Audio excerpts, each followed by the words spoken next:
예, 오늘 시편 24편에 있는 말씀은 다윗에 지은 시도 되지만 예배를 드리기 전에 이렇게 제사장들과 성도들이 찬양으로 주고받고 그런 시랍니다. 그래서 이제 제사장들이 예배를 드릴 때 7절에 있는 말씀, 분들아 너희 머리를 들지어다 영광의 왕이 들어가시리로다. 이러면은 이제 영광의 왕이 누구시냐 강하고 등한 여호와시로다 하면서 제사장들과 백성들이 주고받고 하면서 예배의 그 성전 안에 들어가면서 예배 드릴 때 드리는 찬양시랍니다.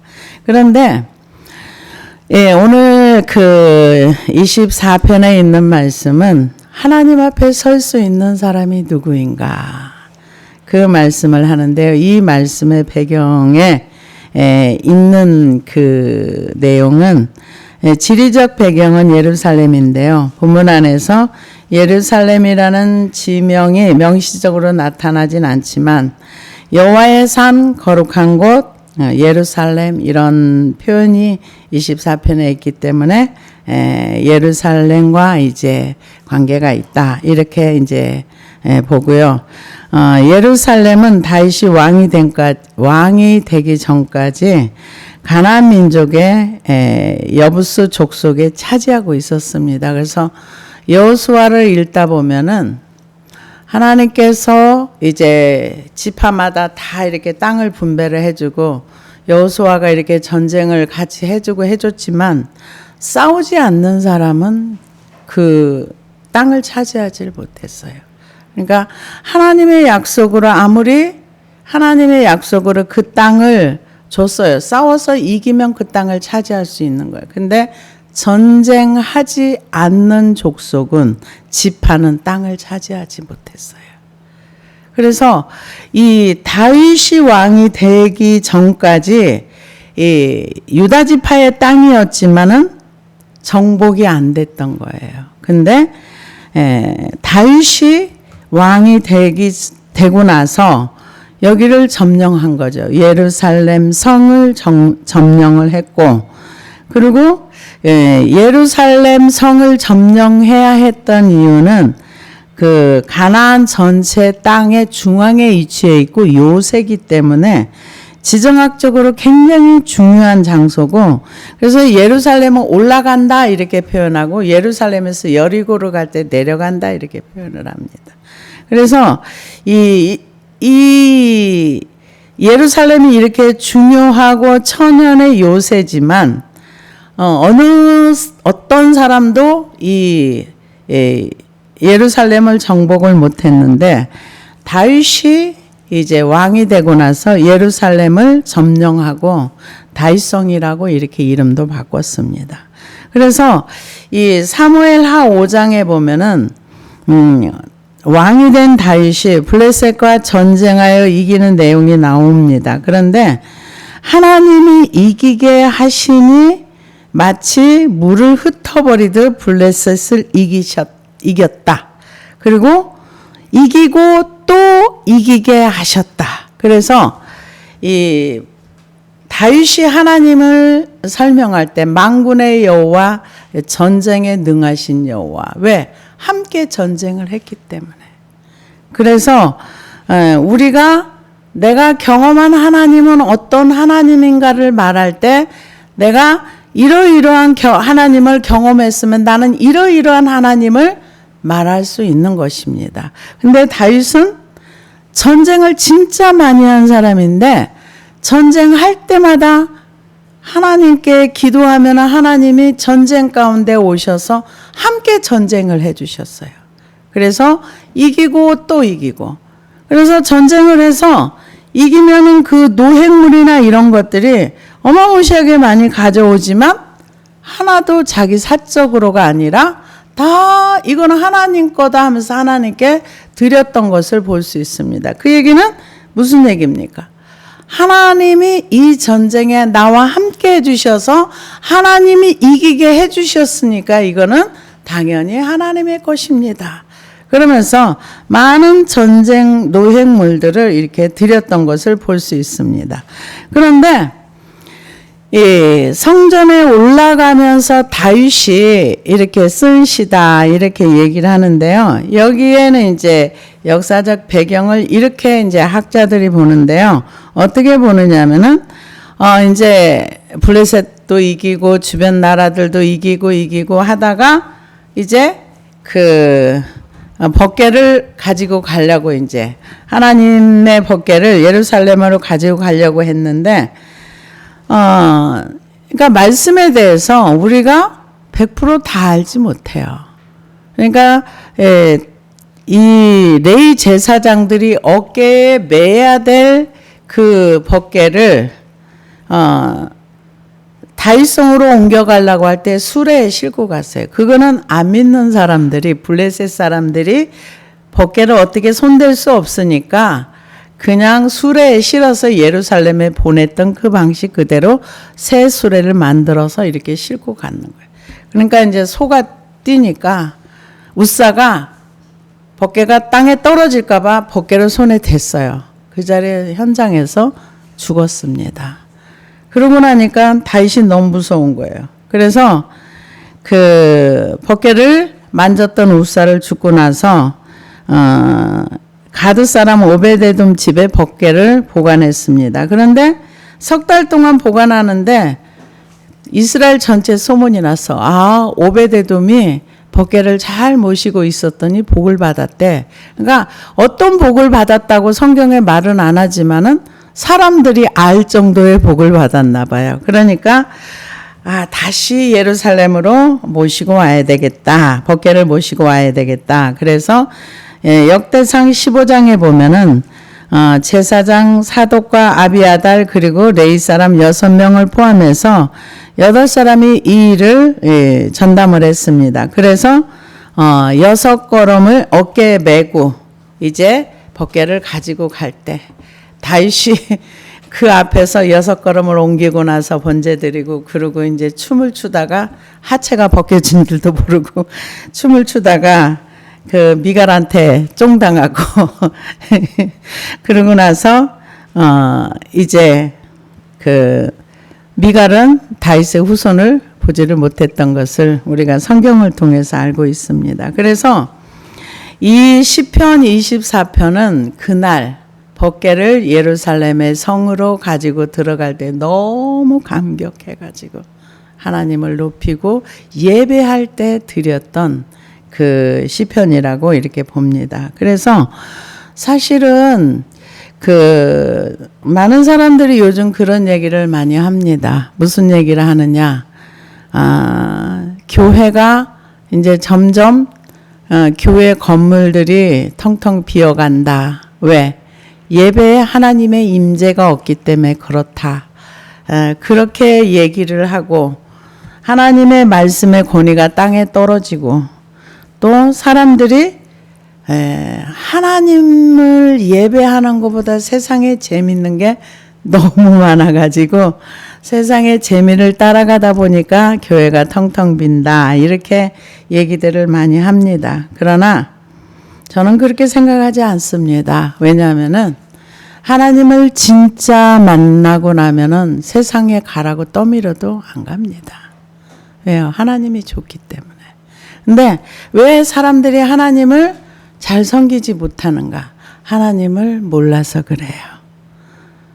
진짜 하나님을 모르는 거예요. 우리가 배운 하나님은 우리 문제만 풀어주는 그런 하나님으로 대부분 인식을 합니다. 그러나 진짜 하나님은 문제 같은 건 문제도 아니에요. 산들아 내가 무엇이냐, 큰 산아 내가 무엇이냐, 내 앞에서 평지가 되래. 진짜 하나님을 믿으면 하나님보다 이 문제가 커 보이면 그 사람 믿음이 없는 사람이고, 문제보다 하나님이 커 보이면 그 사람 믿음이 있는 사람이에요. 그래서 진짜로 하나님을 믿고 하나님의 말씀을 정말이야. 이 말씀은 진짜 하나님이 살아계셔 하고 믿으면은 밖으로 떠나가라고 발로 차서 밀어도 저는 안 나간다고 생각을 합니다. 왜요? 그 하나님을 버리고 갈 수가 없거든요. 아무리 세상이 좋아도. 그런데 다윗은 하나님을 진짜로 사랑하고 그분이 진짜 좋았던 거예요. 그러니까 하나님 앞에서 춤을 추는데 얼마나 좋았으면은 바지가 벗겨진 줄도 모르고 그리고 춤을 췄겠어요. 그러니까 옆에 사람이 볼 때는 채신머리도 없이 뭔 짓거리냐고 이렇게 얘기를 했겠죠. 그런데 하나님은 누구신가? 어떤 분이신가? 그래서 정말 하나님이 어떤 분이라는 걸 진짜로 안다면은 다윗처럼 찬양할 수밖에 없습니다. 그래서 땅과 거기에 충만한 것과 세계와 그 가운데 사는 자들은 다 여호와의 것이로다. 왜 여호와의 것입니까? 하나님이 만드셨기 때문에. 땅과 그 안에 있는 모든 것들은 다 하나님이 창조하셨다는 거죠. 사람들이 인정을 하거나 말거나 하나님을 인정하든지 하지 않든지 상관없이 하나님이 창조한 세상이라는 겁니다. 근데 이런 거를 믿고 싶어 하지 않아요, 사람들이. 그래서 땅과 거기에 충만한 것과 세계와 그 가운데 사는 자들은 다 여호와의 것이로다.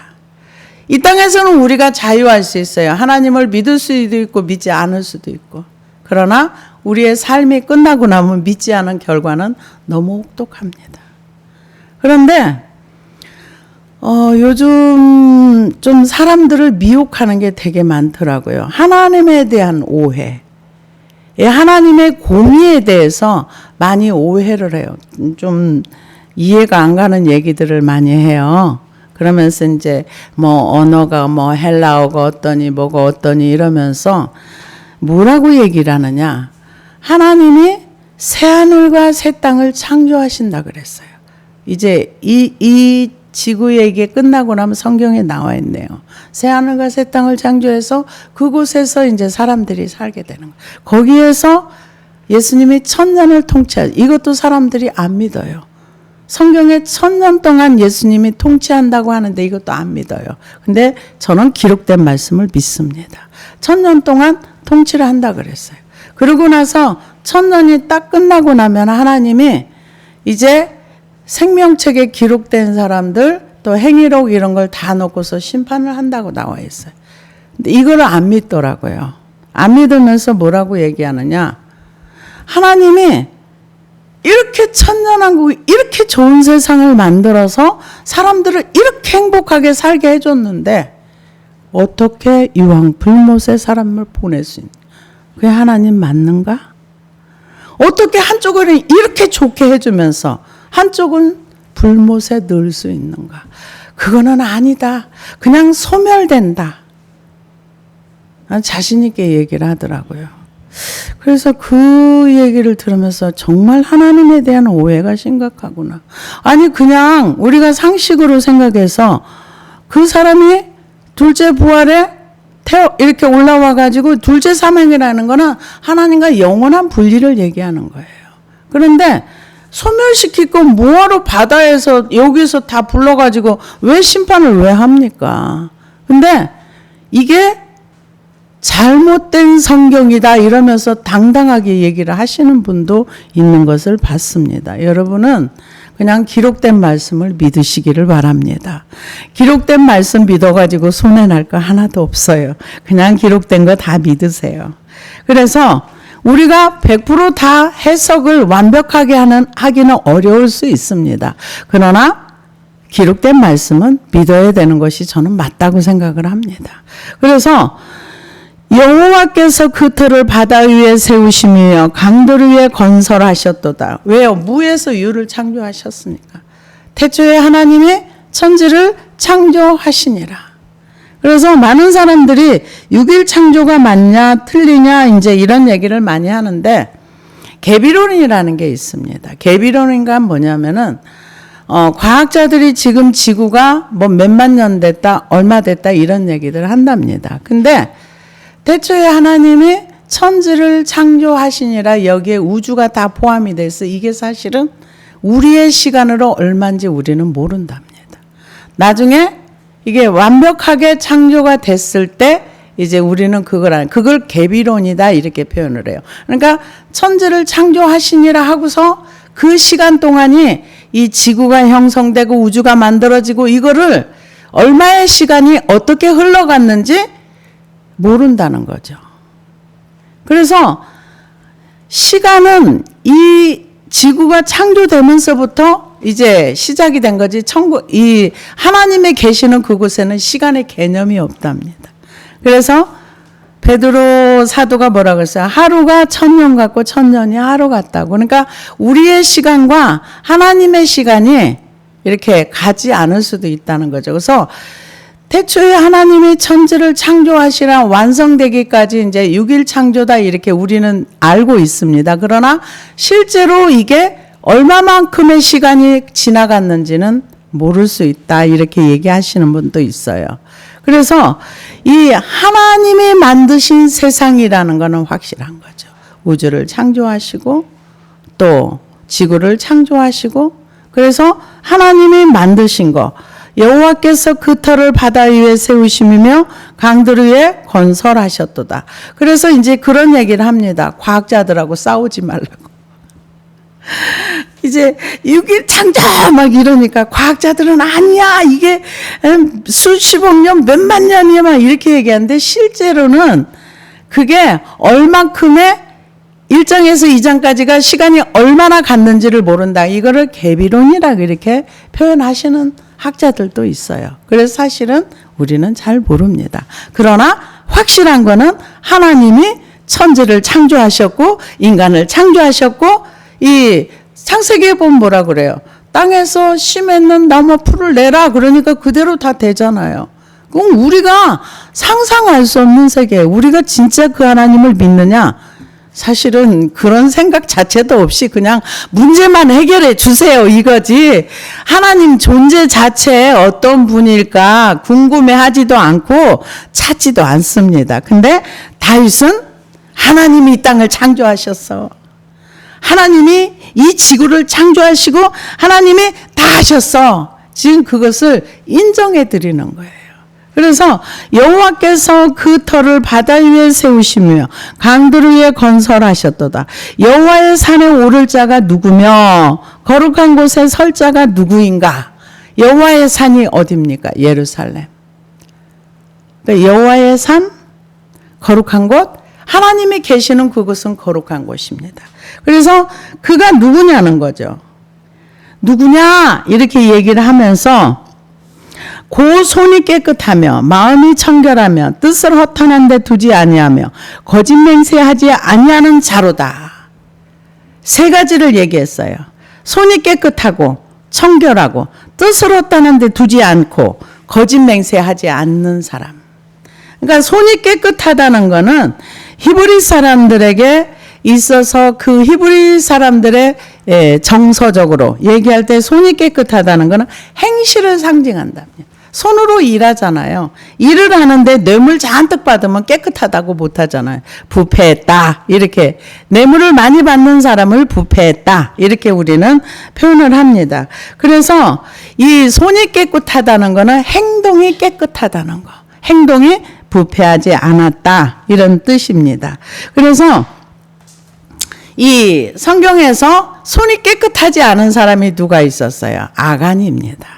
하나님이 이 여리고성에 들어가서 물건이나 금은이나 보석이나 이런 거를 만지면 본인도 여리고 사람과 똑같이 하나님께 드려지는 거가 될 거니까 누구든지 손대면 죽는다 이렇게 얘기를 했는데 손이 그것을 못 이겼어. 자기 욕심을 못 이겨. 그러니까 외토와 금은 이거를 훔쳤다가 결국 그 욕심을 못 이겨서 아골 골짜기에서 죽었습니다.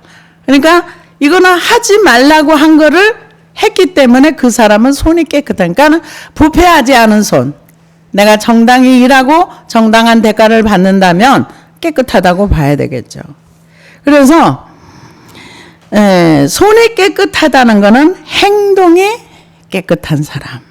그래서 시편 18편 24절에 보니까 그러므로 여호와께서 내 의를 따라 갚으시되 그의 목전에서 내 손이 깨끗한 만큼 내게 갚으셨도다.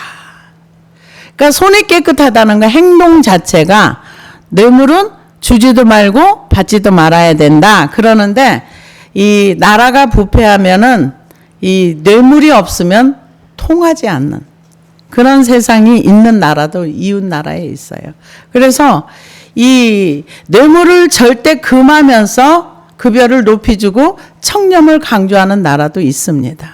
그런데 이 손이 깨끗하다는 건 모든 삶의 행동이 바르다, 깨끗하다 이렇게 볼 수 있습니다. 그 다음에 마음이 청결한 사람. 마음이 청결하다. 이건 예수님이 하셨던 말씀입니다. 마태복음 5장 8절에 보면은 마음이 청결한 자는 복이 있나니 그들이 하나님을 볼 것이며. 근데 우리는 기본적으로 마음이 부패한 사람들이에요. 에레미야서에 뭐라 그랬어요? 만물보다 심히 부패한 것이 사람의 마음이다. 그러나 나 여호와는 심장과 폐부를 살핀다. 그래서 하나님의 말씀은 살아있어서 혼과 관절과 밑 골수를 찔러 쪼개서 그 속에 깊은 것까지 다 드러낸다는 거죠.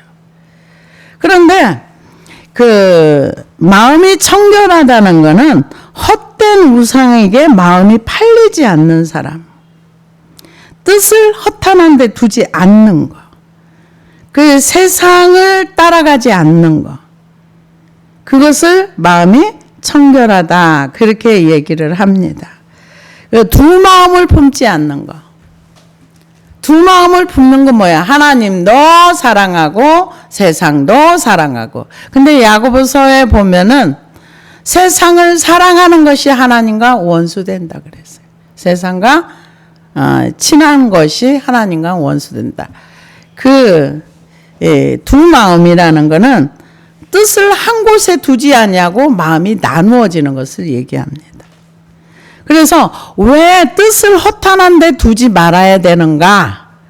이 요한일서 2장 15절에서 17절에 보니까 이 세상이나 세상에 있는 것들을 사랑하지 말라. 누구든지 세상을 사랑하면 아버지의 사랑이 그 안에 있지 아니하니 이는 세상에 있는 모든 것이 육신의 정욕과 안목의 정욕과 이생의 자랑이니 다 아버지께로부터 온 것이 아니요 세상으로부터 온 것이라. 이 세상도 그 정욕도 지나가되 오직 하나님의 뜻을 행하는 자는 영원히 거하느니라.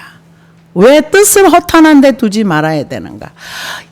우리가 하나님을 사랑할 때 마음을 다하고 뜻을 다하고 성품을 다하여 주 너의 하나님을 사랑하라. 근데 뜻을 다하연데 내 뜻이 하나님을 사랑하는 뜻으로 가지 않냐고 내가 원하는 뜻을 찾아간다면 하나님의 그 뜻을 허탄한 데 두는 자가 되는 것입니다. 내 뜻이라는 게 저도 이제 내 뜻을 기도하다 보니까 대단한 것도 아니에요. 내 뜻은 뜻을 다해 하나님을 사랑한다고 했는데 이 땅에서 좀 뭔가 원하는 것이 되어지는 게 내 뜻이에요. 그게 별것도 아니야. 아무것도 아니야. 그럼에도 불구하고 내 뜻을 이루어 달라고 기도하는 거죠. 근데 성경은 네 뜻을 이루어지면 안 돼. 네 뜻을 버리고 아버지의 뜻을 따라가. 그렇게 얘기를 하고 있는 거죠. 그래서 뜻을 허탄한데 뜻을 하나님을 사랑하는데 두면 괜찮아요. 근데 여기에서 뜻을 허탄한데 이 세상과 안목의 정욕과 이생의 자랑과 이것을 따라가면 뜻을 허탄한데 두는 것이다. 근데 이것은 왜 그러지 말아야 되는가? 하나님께로 온 것이 아니기 때문에. 이거는 지나가는 것이라는 거죠. 그래서 뜻을 허탄한 데 두지 아니하며 거짓 맹세하지 아니하는 자로다.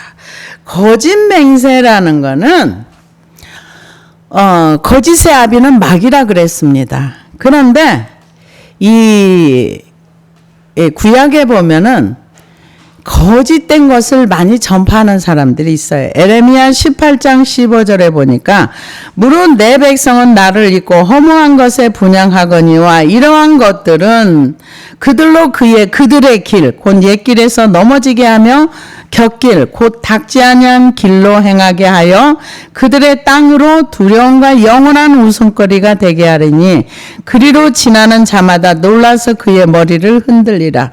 내가 그들을 그들의 원수 여호수 앞에서 흩어버리기를 동풍으로 함같이 할 것이며 그들의 재난의 날에는 내가 그들에게 등을 보이고 얼굴을 보이지 아니하리라. 이 어떤 사람이 거짓된 길로 가는가? 이 사람은 어떤 사람이냐면은 거짓 맹세하지 아니하는 자로. 근데 하나님을 잊어버린 자는 곁길로 간다는 거예요. 하나님을 잊지 않는 사람, 거짓 맹세하지 아니하는 자가 여호와의 산에 올라갈 수 있는데 성경에서 곁길로 가는 자는 하나님의 얼굴을 가려버린다. 이렇게 얘기를 했습니다.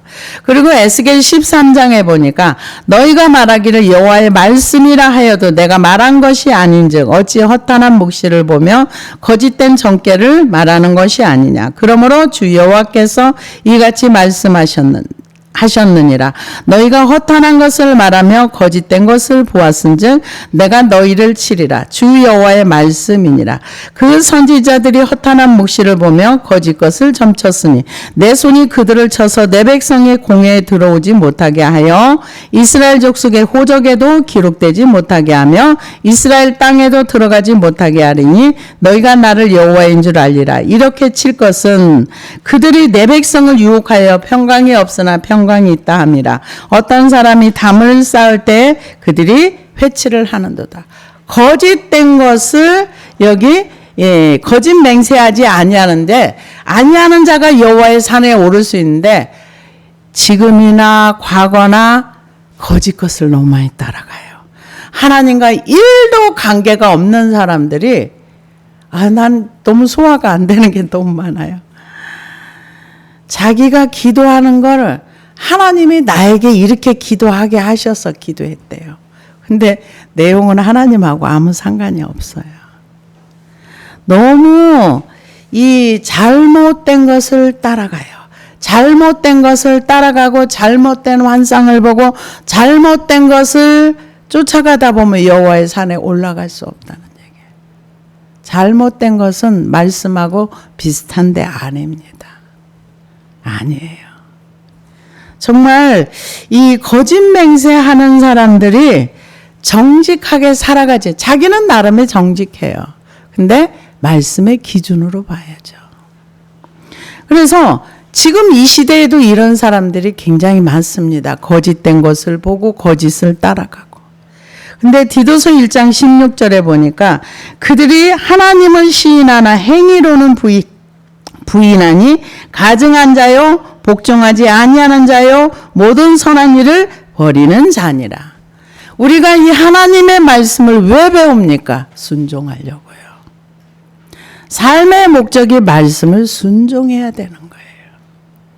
많은 지식을 쌓는 것도 좋지만 이 말씀을 순종하기 위해서 우리는 삶의 목적과 뜻을 두고 살아가야 되는 거예요. 마음을 다하고 뜻을 다하고 성품을 다해 하나님을 살아가는 목적을 두고 또 이웃을 내 몸처럼 사랑하려면 미움을 버려야 되고 그 순종을 위해서 기도하는 거예요. 내가 기도하지 않아도 이웃을 사랑할 수 있다면 그냥 하면 돼요. 근데 사랑할 수 없기 때문에 미움을 버리기 위해서 기도하는 거예요. 하나님을 사랑하기 위해서 내 뜻을 버리고 내 생각을 버리고 그분 향해서 가는 거죠. 외계라는 거는요. 내가 세상을 향해서 가던 자리에서 돌이켜서 하나님 쪽으로 방향을 바꾸는 거예요. 내가 미워하는 게 나는 맞다고 생각했지만 성경이 이건 아니야. 미워하면 안 돼. 그럼 저도 미움을 버리고 말씀을 따라서 순종하겠습니다. 이런 태도와 자세가 있어야 하나님께 나아갈 수 있습니다. 그래서 여기에서 손이 깨끗하며 마음이 청결하며 뜻을 허탄한 데 두지 아니하며 거짓 맹세하지 아니하는 자로다. 우리 안에 거짓이 가득하면 거짓 것밖에 보일 수가 없어요. 그걸 버리지 않냐. 부패한 마음에서 나올 수 있는 게 뭐가 있겠습니까? 그래서 입으로는 시인한데 행위로는 하나님을 부인하는 사람들 많습니다. 입으로는 하나님을 잘 믿어요. 하나님과 좋은 관계를 가져요. 근데 실상은 하나도 관계가 없어요. 말씀을 순종하는 데는 아예 관심도 없어요. 무슨 입으로는 다 하지요. 자기하고 하나님하고 엄청 친밀한 관계가 있고 하나님이 시키는 기도를 하고, 근데 생활 속에서는 하나도 말씀을 순종하려고 하지 않아요. 그런 거짓말쟁이인 거죠. 그래서 거짓 맹세하지 아니하는 자라다. 그는 여호와께 복을 받고 구원의 하나님께 의를 얻으리니. 구원의 하나님께 의를 얻는다는 게 뭐예요? 하나님을 믿는다는 거예요. 구약에서 아브라함도 하나님을 믿으니 하나님이 그것을 의로 여기셨다. 신약에서는 우리가 예수 그리스도의 십자가의 죽으심과 부활하심을 믿고 그분을 따라가면 그거를 우리로 믿음으로 의롭다 하셨다. 그러니까 구약이나 신약이나 믿음으로 의롭게 되는 건 똑같습니다. 그래서 이런 사람들, 이렇게 손이 깨끗하고 마음이 청결하고 뜻을 얻다는 데 두지 아니하고 거짓 맹세 아니하는 그 사람들은 여호와께 복을 받고 구원의 하나님께 의를 얻으리니 이는 여호와를 찾는 족속이요 야곱의 하나님의 얼굴을 구하는 자로다. 야곱의 하나님의 얼굴을 구한다는 게 뭡니까? 하나님을 구하는 거죠. 우리는 하나님을 왜 찾냐 하면 나의 필요 때문에 찾아요. 그리고 하나님이 상 많이 준다고 하니까 천국에 가서 좀 부유하게 살고 싶어가지고. 그런데 호세아서 5장 15절에 보니까 그들이 그 죄를 뉘우치고 내 얼굴을 구하기까지 내가 내 곳으로 돌아가리라. 그들이 고난받을 때 나를 간절히 구하리라. 여기서 여호와를 찾는 족속이라는 것은 찾고 구하면서 하나님의 성소에 올라가는 행위를 얘기하는 거예요. 하나님을 구하면서 하나님을 향하여 가는 사람. 그런 사람이 이제 하나님을 구하고 찾는 사람이라는 거죠.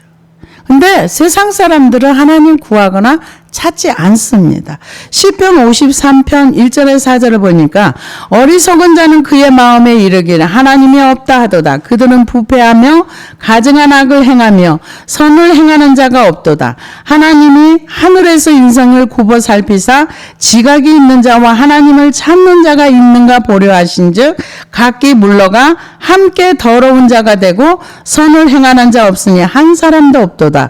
죄악을 행하는 자들은 무지하냐? 그들이 떡 먹듯이 내 백성을 먹으면서 하나님을 부르지 아니하는도다. 이 모든 사람들이 원래 하나님을 찾을 수가 없어요. 왜? 허물과 죄로 죽어서 하나님과 관계성이 없기 때문에 하나님을 찾을 수가 없어요. 부패한 게 오히려 더 편해요. 근데 하나님의 은혜가 와서, 그래서 우리가 구원의 은혜는요 누구도 나눠줄 수도 없고 바꿀 수도 없어요. 그분의 은혜로 말미암아 믿음으로 구원을 얻는 거예요.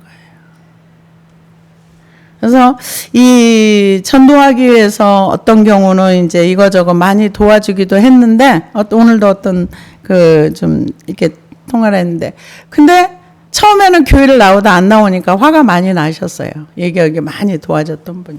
그래서 제가 그랬어요.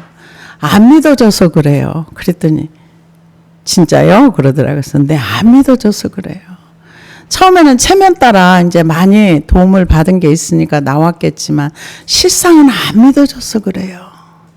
그래서 그분의 영혼을 놓고 기도를 좀 해주세요. 그랬더니 어떻게 기도하느냐. 안 믿어지니까 그냥 안 믿어지는 거. 하나님 은혜를 구하는 기도를 해주세요. 믿어지는데 왜 안 나오겠어요? 안 믿어지니까 그런 거죠. 정말입니다. 교회 나와서 하나님 믿어지는 건 은혜예요. 은혜가 있어야 믿어지는 거예요. 교회 와서 앉아있다고 믿어지는 거 아니거든요. 하나님이 그 개인에게 은혜를 주셔서 믿음이 생기고, 와, 하나님 진짜 살아있네? 잘은 모르지만은, 그러면은 하나님을 더 알고 싶은 마음에 은혜가 부어지면 나오지 말라 그래도 나와요. 그래서 여기에서 하나님을 찾는 족속이요 야곱의 하나님의 얼굴을 구하는 자로다. 하나님의 얼굴을 구한다는 것은 자꾸 하나님을 향해서 계속 나아간다는 얘기죠. 이제 7절부터는 제사장이 이제 법궤를 메고 들어가면서 문들아 너희 머리를 들지어다. 문이 머리를 드는 건 아니거든요. 의인화 시켜가지고 영광의 왕이 이 성에 들어가신다. 이제 그럴 때 백성들이 뒤따라가면서 제사장들이 소리 지르고 뒤에서 이렇게 찬양으로 문들아 너희 머리를 들지어다. 영원한 문들아 들릴지어다. 영광의 왕이 들어가시리로다. 그럴 때 이제 백성들이 영광의 왕이 누구시냐? 강하고 능한 여호와시요 전쟁에 능한 여호와시로다. 이제 백성들이 이렇게 화답하고 그 다음에 또 문들아 너희 머리를 들지어다. 근데 하나님은 어떤 분이신가? 이사야 6장 1절에 3절을 보니까 우시야 왕이 죽던 해에 내가 본즉 주께서 높이 들린 보좌에 앉으셨는데 그의 옷자락은 성전에 가득하였고 스랍들이 모시고 섰는데 각기 6날개가 있어 그 둘로는 자기의 얼굴을 가리었고 그 둘로는 자기의 발을 가리었고 그 둘로는 날며 서로 불러 이르되 거룩하다 거룩하다 거룩하다 만군의 여호와여 그의 영광이 온 땅에 충만하더라. 하나님의 영광이 온 땅에 충만해. 그 왕을 우리가 모시는 겁니다. 그래서 제사장들이 문들아 너희 머리를 들지어다. 영광의 왕이 들어가시리로다. 영원한 문들아 들릴지어다. 영광의 왕이. 그 영광의 왕이 누구냐? 이사야가 봤던 그 하나님의 그 영광이 예루살렘 성으로 들어가신다. 백성들이 영광의 왕이 들어가신다. 문들아 너희 머리를 들지어다. 만왕의 왕. 우리가 지금은요 만왕의 왕이다 뭐다 이렇게 얘기를 하지만 실제로 하나님을 상상하거나 우리가 그려보지도 못합니다. 우리가 믿는 하나님은 어떤 하나님입니까? 요만한 하나님이십니까? 우주를 진짜 창조한 어마무시한 하나님을 내가 믿습니까?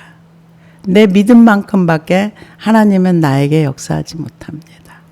그래서 이 다윗은 하나님을 진짜로 믿고 그분을 신뢰하니까 전쟁하는 중에 하나님이 같이 오셔서 전쟁하셨잖아요. 우리의 삶 속에 그분이 내 삶 속에 들어오신다면.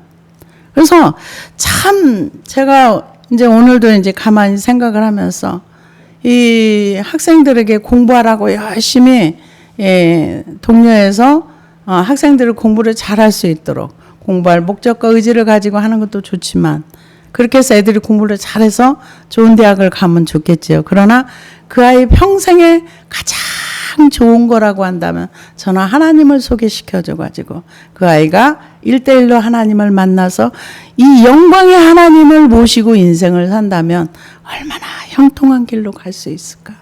그냥 그런 생각을 해봤습니다. 근데 학생들뿐만 아니라 모든 사람이 정말 이 기록된 다윗이 만난 그 하나님, 다윗이 만난 그 영광의 하나님, 천지창조의 하나님, 위대하신 하나님, 그 하나님을 알기 위해서 노력하고 힘쓰고 찾는다면 그 사람의 인생도 형통의 길로 갈 줄로 저는 믿습니다. 그래서 이 영광의 왕이 누구시냐? 만군의 여호와께서 곧 영광의 왕이시로다. 이 사무엘하 8장 6절에 보니까 다윗이 다메섹 아람의 수비대를 두매 아람 사람이 다윗의 종이 되어 조공을 바치니라. 다윗이 어디로 가든지 여호와께서 이기게 하시니라. 다윗이 하다레셀의 신복이 가진 금방패를 빼앗아 예루살렘으로 가져오고 또 다윗 왕이 하다레셀의 고을 베다와 베로데에서 많은 옷을 빼앗으니라. 하맛 왕 도이가 다윗이 하다레셀의 온 군대를 쳐서 물리쳤다 함을 듣고 도이가 그의 아들 요람을 보내 다윗 왕에게 문안하고 축복하게 하니 이는 하다레셀이 도이와 더불어 전쟁이 있던 터에 다윗이 하다레셀을 쳐서 무찌릅니다. 요람이 은그릇과 금그릇과 녹그릇을 가지고 온지라. 다윗 왕이 그것도 여호와께 드리되 그가 정복한 모든 나라에서 얻은 은금 곧 아람과 모압과 암몬 자손과 블레셋 사람과 아말렉에서 얻은 것들을 소바왕 르홉의 아들 하다델에게서 노력한 것과 같이 드리니라. 다윗이 소금골짜기에서 에돔 사람 18,000명을 죽이고 돌아와서 명성을 떨치니라. 다윗이 에돔의 수비대를 두되 에돔의 수비대를 두니 에돔 사람이 다 다윗의 종이 되니라. 다윗이 어디를 가든지 여호와께서 이기게 하셨더라. 그러니까 여호와께서 이기게 하셔서 전쟁터에서 금은 그릇 엄청난 노획물을 가졌어요. 그걸 다 드리는. 왜 드려요? 하나님이 전쟁에 동참했으니까. 이건 하나님이 하신 거예요. 하나님이 하신 겁니다. 이건 당연히 하나님께 드리는 겁니다. 그래서 다윗이 이 전쟁에서 하나님을 이용해 먹지 않았어요. 많은 사람들은 하나님을 활용하고 이용해 먹으려고 하는데 다윗은 하나님이 전쟁터에 들어오신 이유가 뭐예요? 하나님을 믿으니까. 내 종이 어려움을 겪는데 전능하신 하나님이 가만히 안 계셨잖아요. 전쟁터에 함께 들어오셔서 함께 해주시고 전쟁에 이기게 하시고 또 전쟁에 전략도 짜주시고 이렇게 하셔서 하나님이 이 다윗이 경험한 하나님은 어마무시한 하나님인 거예요. 근데 우리가 믿는 하나님은 어떤 하나님인가 한번 고민 좀 해보시기 바랍니다. 저는요, 과거를 이렇게 돌이켜 보니까 전능하신 하나님을 믿는 게 아니라 문제는 빨리 해결해 달라는 그 하나님을 열심히 찾았더라고요.